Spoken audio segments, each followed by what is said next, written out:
এই বাংলাদেশ ঠিক ছিল।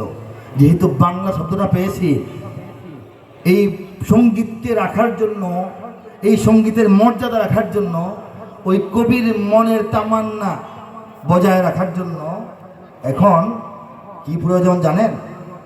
কলকাতা সহ, আসাম সহ, ত্রিপুরা সহ বাংলাদেশের পতাকার নিচে নিয়ে আসা দরকার।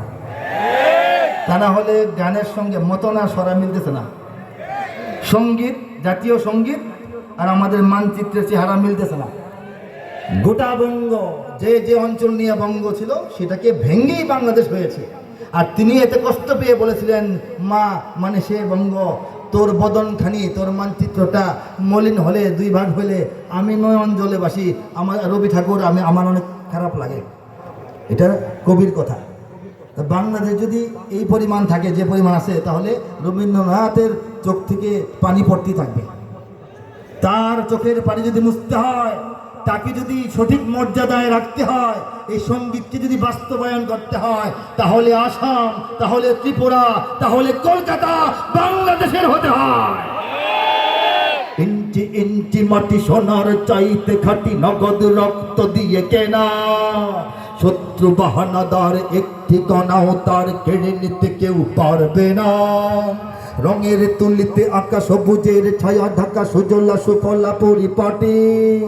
লক্ষ শহীদ গাজী রেখেছে জীবন বাজি, করেছে স্বাধীন এই মাটি।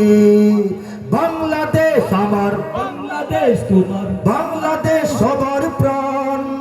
ধন্য ধন্য আমি সবার চাইতে দামি বাংলা মাটির সন্তান। বাংলাদেশ আমার, বাংলাদেশ তোমার, বাংলাদেশ খোদার দান। সোনার জন্মভূমি তোমার জন্যে আমি জীবন দিয়েছি কোরবান। বাংলাদেশটা কার দান?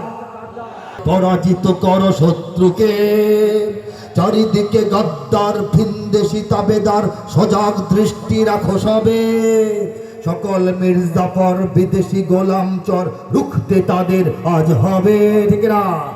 বাংলাদেশ আমার, বাংলাদেশ তোমার, বাংলাদেশ খোদার দান। সোনার জন্মভূমি তোমার জন্যে আমি জীবন দিয়েছি কোরবান।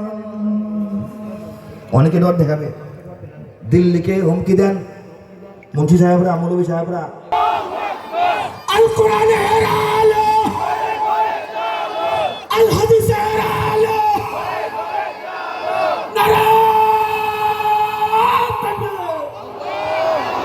শেষ পর্যায়ে আল মহান মহান বিশাল বিশাল আকারে তাফসীর হয়েছে, বলি সুবহানাল্লাহ।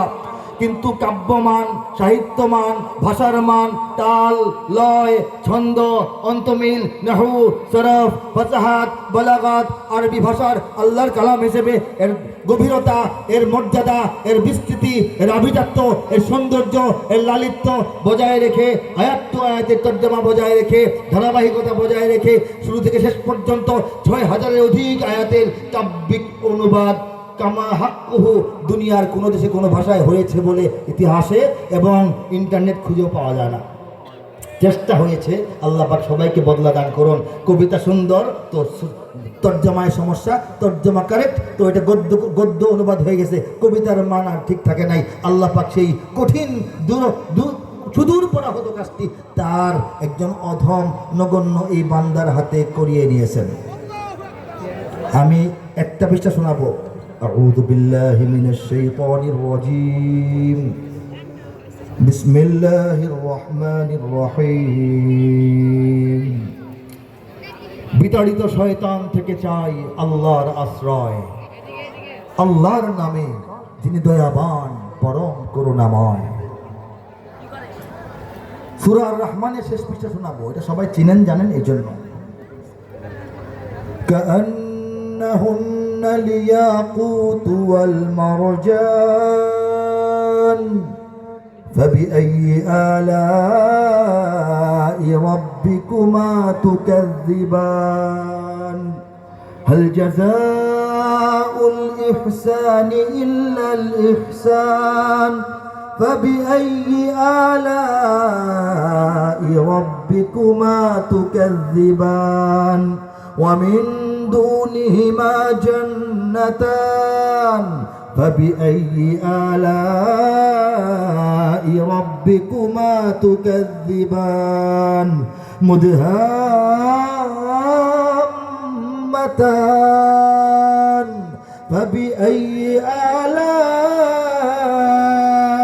ربكما تكذبان তেলাওয়াত দীর্ঘায়িত করছি না, এ পর্যন্তই থামছি, তর্জমাটুকু শোনাচ্ছি। পদ্মরাগ ও প্রবালের মতো হারা দীপ্যমান, ইয়াকুত ওয়াল মারজানের তর্জমা পদ্মরাগ, পদ্ম ফুলের লালিমা, আর প্রবাল যেটা সমুদ্রের অল্প পানির নিচে সূর্যের কিরণে ঝকমক ঝকমক করতে থাকে। পদ্ম ফুলের লালিমা আর এই শ্বেত পাথরের ঝকঝক দুটা মিলে যে সৌন্দর্য মানে পরিস্ফুটিত হয়, আল্লাহ বলতেছেন আমার জান্নাতের হুর এবং গিলমানরা দেখতে এমন। পদ্মরাগ ও প্রবালের মতো হারা দীপ্যমান, তবে তোমাদের প্রতিপালকের মানিবে না কন্দান। ফা জবর ফা মানে তবে, তবুও, তথাপি, তদুপরি, তোমরা এত সত্ত্বেও তোমরা তোমাদের রবের কোন দান অনুদান নিয়ামতকে মানবে না বা অস্বীকার করবে, ঠিক কিনা বলেন? উত্তম কাজে উত্তম ছাড়া কিবা হবে প্রতিদান, তবে তোমাদের প্রতিপালকের মানিবে না কন্দান। এ দুটি ছাড়াও সেখানে রয়েছে আরো দুটি উদ্যান, তবে তোমাদের প্রতিপালকের মানিবে না কন্দান।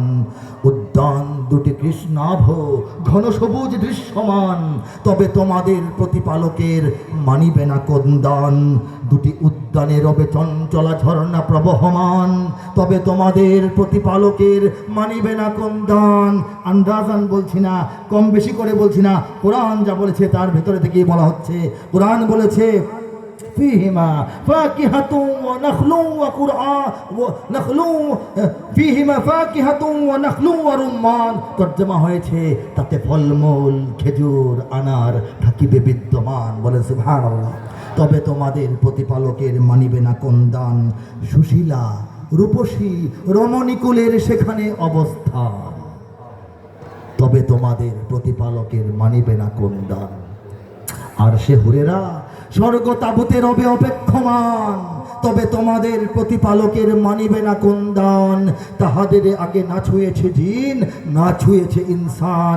কোরআনের ভাষায় লাম ইয়াতমিসহুন্না ইনসুন ক্বাবলাহুম ওয়ালা জান। হে জান্নাতবাসী, তোমাদের জন্য যে হুরদেরকে সাজিয়ে গুছিয়ে রেখেছি তাদেরকে তোমাদের আগে আর কোনো মানুষ বা জিন স্পর্শ করে নাই। সবুজ ও সুন্দর গালিচায় বসিবে দিয়ে হেলান, তবে তোমাদের প্রতিপালকের মানিবে না কন্দান। শেষ আয়াত তাবারাকাসমু রাব্বিকা যিল জালালি ওয়াল ইকরাম। আল্লাহর দয়ায় মায়ায় অনুগ্রহে তাকফিনি ফায়সালায় কুদরতি ব্যবস্থাপনায় তার সহযোগিতায় এই বান্দার হাতের তরজমা। কত সুমহান হে নবী তোমার রবের নামের শান। হে নবী, এটা ব্র্যাকেটে, এটা আয়াতে নাই। কত সুমহান হে নবী তোমার রবের নামের শান। মহান অনুভব গৌরবময় তিনি মহামহিয়ান। এই তালে, এই মেলে, এই সৌন্দর্যে, এই ছন্দে গোটা কোরআনের ছোট বড় জটিল কঠিন সমস্ত আয়াত, ইউসিকুমুল্লাহর মতো আয়াত, যেটা নাকি পড়তেও কষ্ট, মুখস্থ করতেও কষ্ট, তর্জমা করলেও ভুল, তাফসীর করলে মাথা খারাপ হয়ে যায়। আল্লাহ পাক কবিতায় পড়ে দেখবেন একেবারে পানির মতো মিলাই দিয়েছেন। বলা সুবহানাল্লাহ। এই টোটাল কাজটা আল্লাহ পাক সমাধা করে নিয়েছেন মাত্র 240 দিনের বসে লেখার মেহনতে।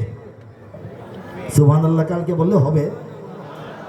এটা আমার বিন্দু মাত্র কৃতিত্বের ব্যাপার নয়, মস্তিষ্কের ব্যাপার নয়, এটা আল্লাহর সরাসরি দান, যেটা কলবের মধ্যে আসছে, হাত দিয়ে খালি লেখা হয়েছে। বলা সুবহানাল্লাহ। অনন্তকাল সিজদায় পড়ে থাকলেও আমি নিজে এর কৃতজ্ঞতা আল্লাহর কাছে আদায় করে শেষ করতে কখনোই পারবো না। আল্লাহ পাক কবুল করুন। সমস্ত কোরআন প্রেমী মানুষের হেদায়েতের এবং মুক্তির সামান্য হলেও ওয়াসিলা হিসেবে কবুল করুন। آمين وآخر دعوانا أن الحمد لله رب العالمين والصلاة والسلام على سيد المرسلين. السلام عليكم ورحمة الله وبركاته.